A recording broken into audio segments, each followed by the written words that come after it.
Comeback by Chris Ross. Foster Rees got off the boat at the port of the city where he had been born 50 years ago, and to which he had not returned for 20 years. He walked along the seafront, surprised by how much his hometown had changed, and also by how much of it he could still recognize. There were lots of new buildings up on the hills around the city now, buildings which he didn't recognize. Yet many of the old buildings along the city were exactly the same as he remembered them, although many of the old shops he remembered were there no more. He walked away from the port and into the center of the city. He walked up the main road and saw how all the shops had changed. But that there was still one small coffee there which was the same as it had been when he was young and famous. He walked into the coffee and sat down at one of the tables. He recognized the owner of the coffee behind the bar as well as the waiter who was working there. They both looked looked much older. Fasto felt certain that he didn't look as old as they did, even though they were all 20 years older now. Fasto sat at his table and waited for the waiter to come to him. He sat there for 10, 15, 20 minutes.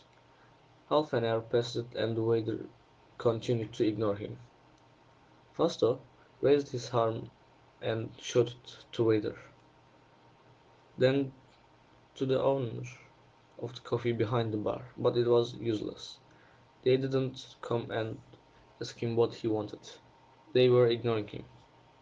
Angry, Foster got up and walked out of the coffee, slamming the door behind him. Such ignorant people he too. Now I remember why I left this town 20 years ago and I why never came back.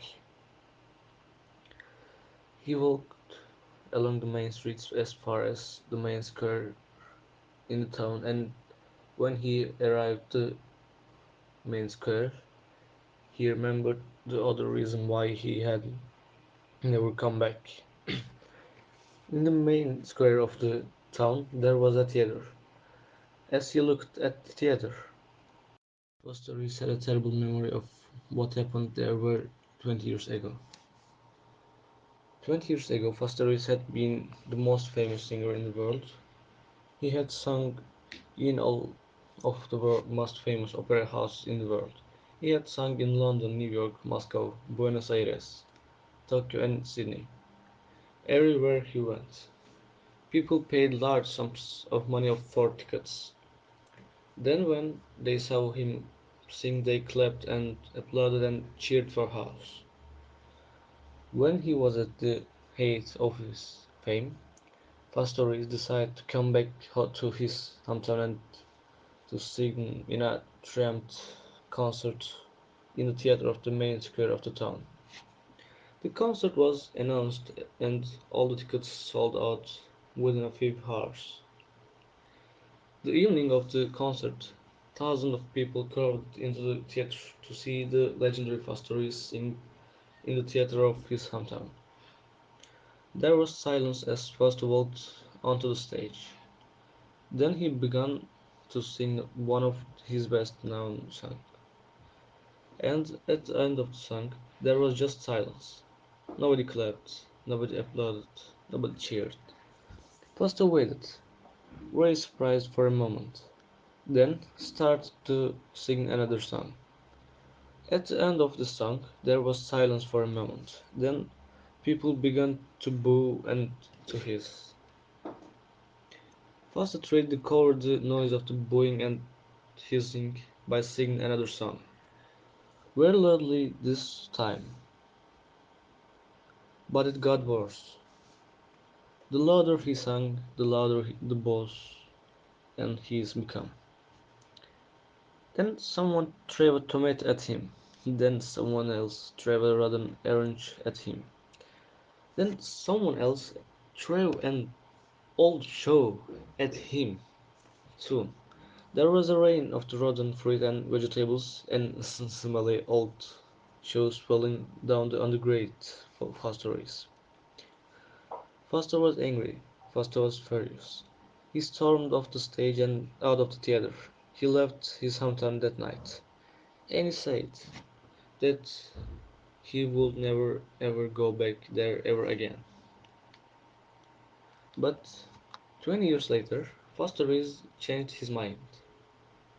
He was getting old now, he thought, and he wanted to go back home again, to see the town where he had grown up.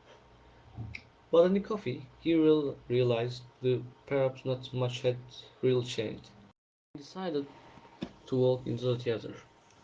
As he walked in, he saw the man selling tickets in the box office. It was the same man from 20 years ago. Foster said hello to him, but the man said nothing and ignored him. Still the same, thought Foster. He walked into the theater and got up onto empty stage. He thought he could hear the terrible booing and hissing of that night 20 years ago. He felt sad, and left the theater and decided to go and visit the house where he had been born 50 years ago.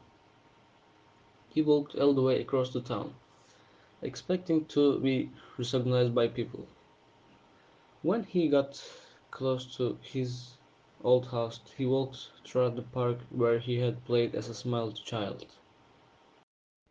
He saw some men there, the same age as he was, and thought that he remembered them. They were people who had been his friends when he was at school.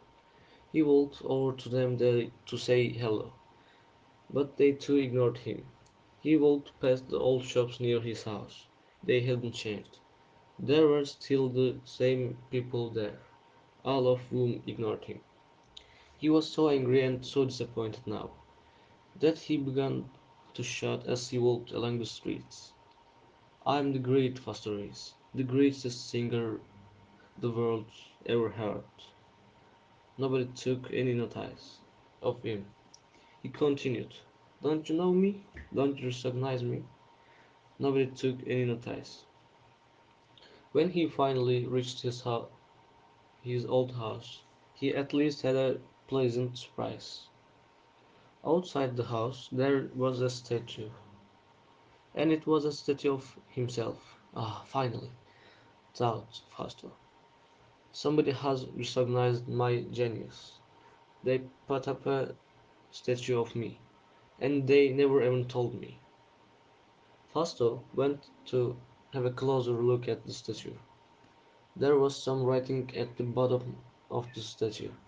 Foster is. It said Singer. Foster was disappointed that it said only Singer and not the greatest singer in the world. But at least it was a statue. There was some more writing. He looked carefully at it. There was his date of birth 50 years ago. And then there was something else.